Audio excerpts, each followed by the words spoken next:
dowladda Shiinaha ku dhawaaqday arrin aad loogu farxaa arrintan muddo soo socotay laakiin finally go'aankooda way gaareen 53 wadan oo Afrikaan waxa loo ogolaaday in productivada ama waxyaabaha ay soo saaraan inay Shiinaha geey karaan cashuur la'aan waxaa jira wadamo fara badan oo Masar ay ka mid tahay South Africa ay ka mid tahay oo wax u iibgeeyo Shiinaha marka alaabaha hadda kadib Afrika laga qaadayo oo Shiinaha la geenayo wax cashuur laga marrabo arrintan waxay dhabarjab ku tahay dowladda Mareykanka oo rabtay ama qorsheynaysa xilliyada dambe in wadamada Afrikaanka ay cashuur fara badan saarto iyagoo ana xiriir ganacsi weyn oo ka dhaxeyn Mareykan iyo Afrika laakiin waxaa jira wadamo sida Botswana Namibia oo lagu sameeyo dharkaas waxaa iska leh kambaniyo Shiinees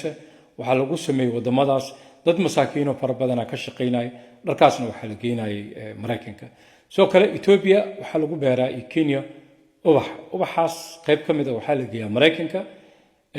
Mareykanka waxay rabaan cashuur zaid inay saaraan ubaxaas marka waxa isleedahay wadamo badan oo Afrikaana madax badan oo Afrikaana iyo madax badan oo caalamka waxay u kala ordi doonaan dhinaca Shiinaha already way bilaabatay oo maalin walba waxa tag madaxweyne cusub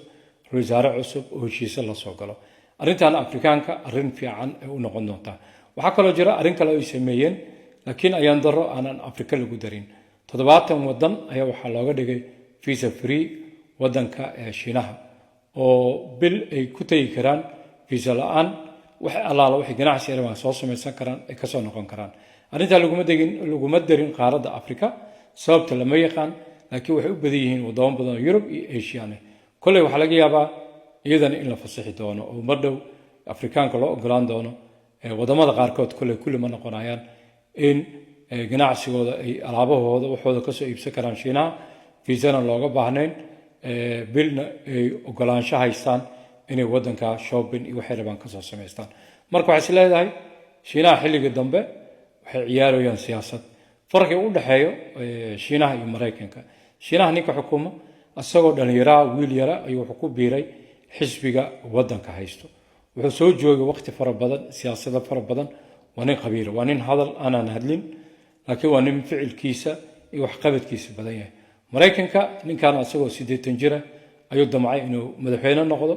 oo ku guuleystay laakiin taariikhdii hore dhan ma hayo waxa ka soo haray canshuur